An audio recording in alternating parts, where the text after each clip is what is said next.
Stargate fans are familiar with Frank Simmons. He was one of those people that were part of an organization called the NID. They tried to exploit alien technology. Simmons was the worst of this group. John De Lancie was picked for that role and was Colonel O'Neill's rival for a few years. Why am I talking about this? There's a reason why De Lancie and Anderson worked on Stargate. 2 years before SG-1 came out, both men started a small series called Legend. It was very short-lived on UPN, created by Michael Piller, one of the major producers that revived Star Trek in the 90s. The idea was, what would it be like if a Doc Brown character was really in the 1800s with a Mark Twain-like character? Mix these and throw in some MacGyver sauce? That's Legend. Richard Dean Anderson plays the starring role Ernest Pratt, a famous writer to the Western hero novels of Nicodemus Legend. Just a simple man, comes from Boston, writes his novels, keeps to himself, really not special. The common problem Pratt runs into, people would assume he was Legend and he went through all those stories in real life. People in those days didn't understand novels could be fiction. Many took them as real life. Everyone would ask for help and him to save their town. Obviously he's just a writer, but some would impersonate the character, which forced Ernest to find out what was going on. This is where Ernest meets John De Lancie's character, Janos Bartok. No, I said Bartok, not Martok. Bartok came from Europe, moved to America with his assistant Ramos, helping out the town of Sheridan. Bartok borrowed the Legend character so that people would trust him. He's a man of science, invented a few devices, and goes as far as harnessing the power of lightning. Of course, everyone sees him as a madman. He's blown up his lab a few times. Wouldn't you fear him?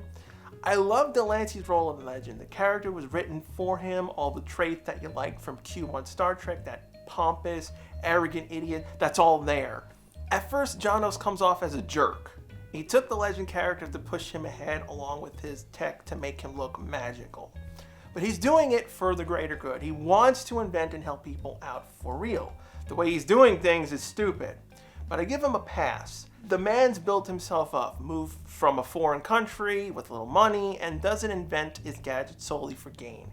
Ernest, when he first finds him, doesn't love what Bartok is doing. All he sees is his property being abused by some crazy guy. Until Bartok shows him his stories allowed him to come up with inventions and to help the town. Ernest is basically the opposite of Legend. Legend is written as the underdog. The man doesn't drink, doesn't smoke, prefers to solve things with his brain than use weapons. The idolized hero. Pratt rather pass out drunk in a bar. However, Bartok shows him that the power of his books gives hope and ideas, so Ernest reluctantly agreed to work with Bartok in helping out Sheridan, at the same time using this to come up with new stories for his book. He's not totally altruistic. That's what keeps the show believable. If you want a character to be very heroic, someone else has to be the ass. Argue, see the other perspective, being human. Pratt now has to play Legend. He has to act like him in public. Yeah, good luck with that. This partnership isn't all roses. Bartok brings some baggage with him. When he moved from Hungary to New York, he met Thomas Edison, both brilliant, but Edison drove him away by saying Bartok stole his inventions. He ended up going south to start over in a new life. Through the series, Bartok invents batteries, a car, a flying machine, dabs in ESP. They also deal with historic characters. The episodes aren't historically accurate, but you'll see Ulysses S. Grant and General Custer stop bank robbers, deal with murder mysteries, some cases Pratt being framed. Don't worry, it's not like Cowboys and Aliens. The tech Bartok comes with is from the time. No futuristic aliens, no time travel. I haven't talked about Ramos much, but he's been with Bartok since his arrival in New York. He's intelligent himself, graduating from Harvard, helping out Bartok in discoveries and sharing the credit. He's not the typical assistant, more a partner. He does get one focus episode, oddly being the series finale, so you don't have to worry about cliffhangers. The series is episodic. You can watch them in any order. There's some development. Ernest over time starts to enjoy his adventures playing out Legend. Bartok starts to understand Americans better. They both get better at working together. I have a personal theory why this didn't go far. This show heavily uses MacGyver and Star Trek stories. You have Richard Dean Anderson and John De Lancie acting their brains out, but I'm looking at it from my perspective. I didn't know him at the time. This was the first time I've ever seen Anderson.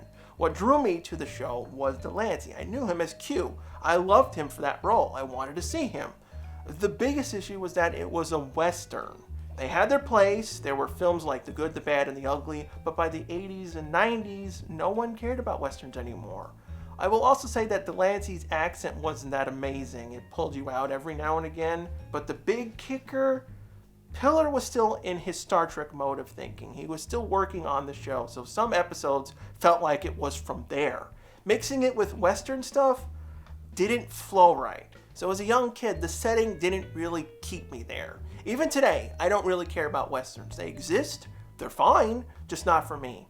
Now, when I've watched it as an adult, I did like it more, but the show still didn't get past that feeling of good concept for a movie, but not a series.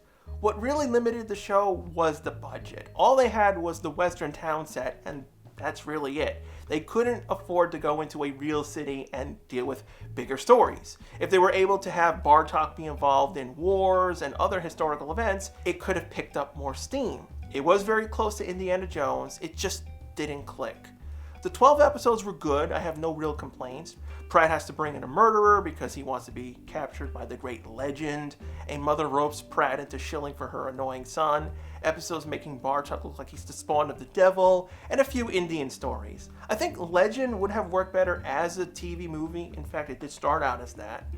My final comment on the series, it's an interesting mix of science and Old West stories with two great actors that if given a chance might have pulled it off. Then again, if it did work, Richard Dean Anderson would not have been able to do Stargate. You can easily find Legend. Mill Creek released the entire series on DVD. Give it a shot, especially if you're a Western nut. Thanks for checking out the video. Subscribe if you want to see more from me. And if you remember a movie or a show that's been long forgotten, good or bad, leave it as a suggestion below. I'm always on the lookout for obscure stuff.